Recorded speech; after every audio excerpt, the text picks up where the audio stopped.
Zara had one pair of shoes, two uniforms, and a heart bigger than the entire city of Abuja.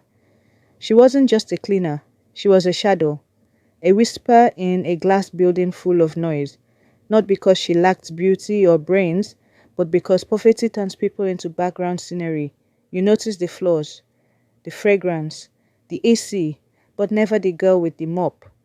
People stepped around her like she was part of the architecture.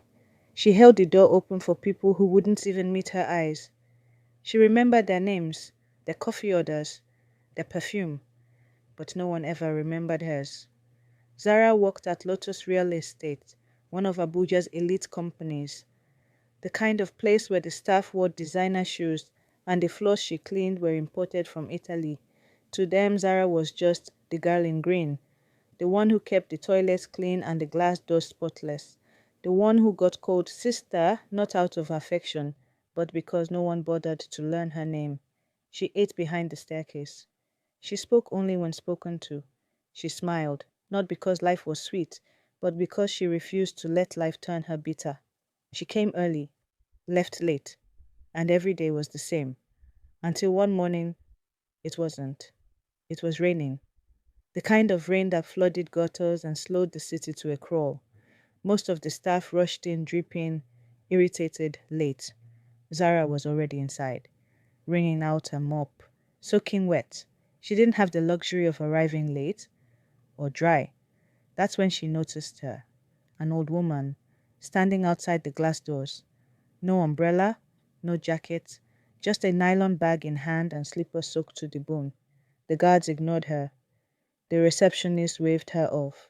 Staff walked past like she was air, but Zara didn't.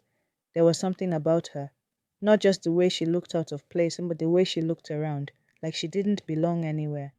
Zara hesitated for a moment, then dropped her mop and walked over. No one told her to. No one expected her to. But something in her heart moved her. She opened the door, and that was the beginning of something no one in that building could have predicted. It was a Monday. The rain started before dawn, the kind that made grown men pull over on the expressway and wait. It didn't fall gently. It screamed. Heavy. Loud. Unforgiving. It wasn't just water. It sounded like grief, angry, relentless, and determined to be felt. Zara had no umbrella, just her mop, a cracked bucket, and a plastic bag tied over her hair like a desperate helmet. But she moved.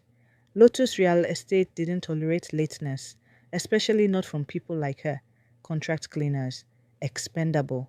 She waded through flooded gutters, held onto passing kiki frames just to keep her balance, and prayed her shoes wouldn't fall apart mid-trek. Her back ached, her legs burned, but she made it, soaked to the bone, shivering, dripping, and just as she reached the gate, she saw her, an old woman, standing still in the rain, barefoot, drenched. Her hands trembled like leaves in a storm. Her wrapper clung to her body like skin, and a torn nylon bag sagged by her feet, defeated. People walked past her. No one asked questions. No one slowed down. Even the security guards looked right through her, as if she wasn't there, as if she was just another part of the storm. But Zara couldn't look away. She walked over, carefully, slowly, like approaching something fragile. Mama, she said, soft but firm, you'll fall sick standing here. Please, come inside. The old woman turned. Her eyes weren't just wet from the rain, they were red. The kind of red that comes from long journeys and longer heartbreaks. Eyes that hadn't been seen in a very long time. My daughter, the woman whispered. I just arrived from Benue. I came to see someone, my son, but I lost my way. Zara didn't press. She didn't interrogate. She didn't ask for names or proof. She just nodded. Because sometimes pain doesn't need a backstory. It only needs a seat. She reached for the woman's hand, cold, wrinkled, trembling, and led her past the gate, past the stairs, straight to the cleaner's back room. Zara wiped a plastic stool with her apron. She placed her own shawl on the woman's shoulders. She poured tea from her flask, even though it was all she had till lunch. Mama, she said, it's not much. But sit, drink, rest. I'll come check on you during my break." The old woman exhaled, not just from relief, but like someone remembering how it felt to be human again. She reached out, held Zara's hand, and said, "You've done what even some children won't do. May God lift you beyond your imagination." Zara just smiled. Software quiet. "Mama, just rest. The rain won't fall forever, but sometimes the person you help in the storm is the storm." 1 hour later, the back room door slammed open like a gunshot. "What in God's name is this?" Chinyere, the HR manager, famous for her designer heels and infamous for her designer cruelty. She didn't walk in. She stormed, neck stiff, eyes sharp, voice louder than necessary. She scanned the scene like it was a crime scene, and when her eyes landed on the old woman, her lips curled. "Who let this thing into my building?" Zara jumped up, heart racing, hands shaky. "Ma, please, she's harmless. It was raining and she..." "Raining?" Chinyere snapped, heels clicking as she marched forward. "Is this a public shelter? Are we running a refugee camp now?" Zara took a breath. I didn't want her to fall sick." She was shivering. "You're a cleaner. Clean. Don't carry charity on your head like it's part of your job description." She moved fast, yanked the stool from under the old woman like it had offended her, snatched the nylon bag off the floor like it was contaminated, then pointed to the door like she was exorcising a demon. "Get out, or I'll call security to carry you like refuse." The old woman stood slowly, quietly, like someone used to being humiliated. Her voice broke. "Please, I will go. Don't shout. I didn't mean to cause trouble." But Chinyere wasn't done. "Stinking up my office with village sweat. Nonsense. Useless people everywhere." No one spoke. No one moved. And like that, the old woman stepped back into the rain. No umbrella, no show, no warmth, just silence. The same silence Zara would never forget, because something deep inside her cracked, and the storm that was supposed to end had only just begun. Break time. Zara dropped her mop and sprinted to the back room. Empty. The flask, the stool, the shawl, gone. Her heart jumped. She spun around and rushed outside. The rain had returned, soft but cruel.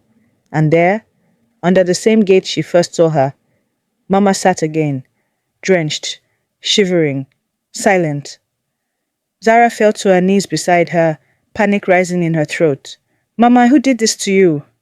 The old woman looked away as if ashamed to exist. Her voice came out thin, weak, tired.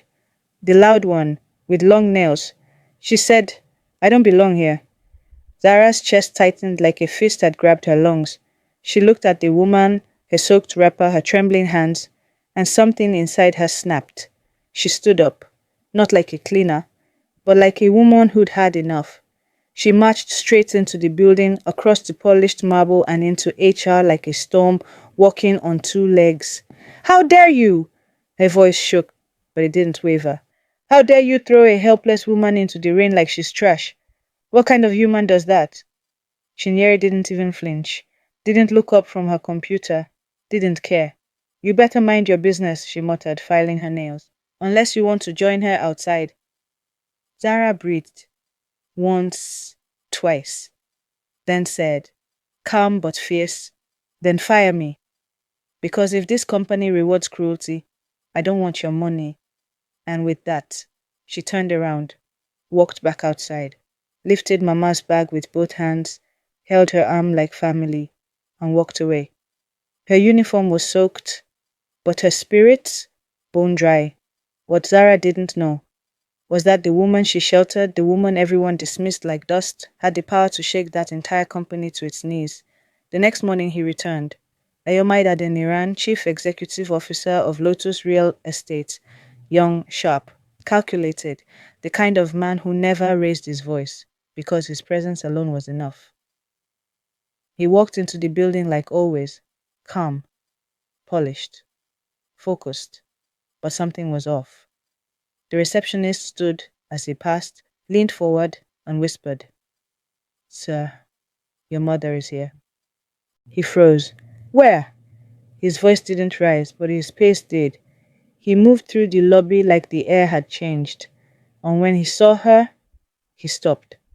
His mother, now dressed in clean clothes, but her eyes, they hadn't healed.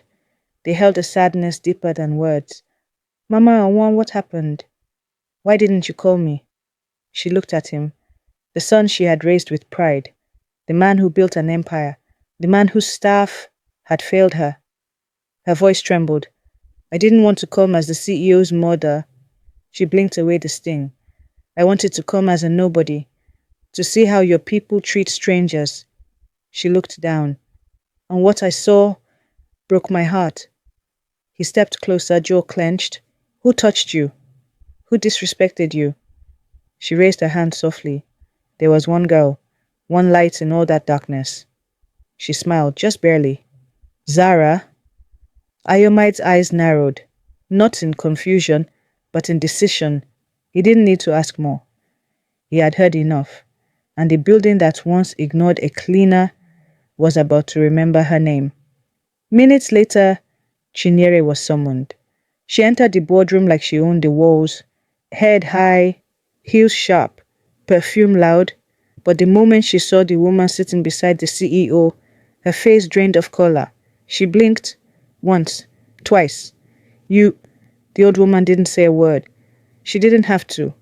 Ayomide stood slowly, his voice like steel wrapped in calm. Yes. He turned fully to Chinyere, that useless woman you threw into the rain. He stepped closer. Is my mother? Silence. Chinyere's mouth opened, but no words came. Then, Sir, I didn't know. Ayomide didn't flinch. And that's the problem. He held her gaze, unblinking. You didn't care to know. He nodded once, to security. Escort her out. Today. No drama, no shouting, just a decision. And in that moment, Chinyere finally felt what it meant to be invisible. Meanwhile, Zara was at home.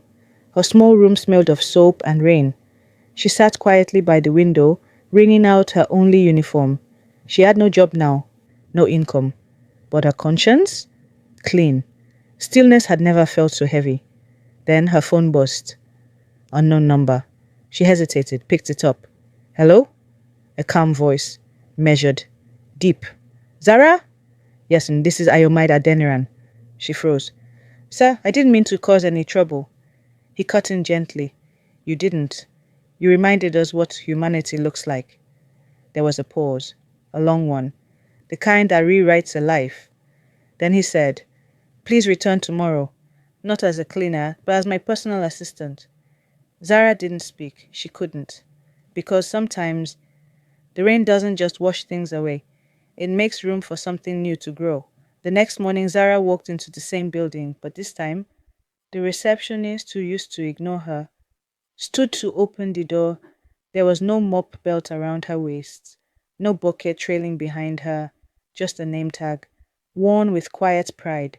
She wasn't holding a broom, she was holding purpose, and the same hands that once scrubbed toilet tiles now signed executive documents.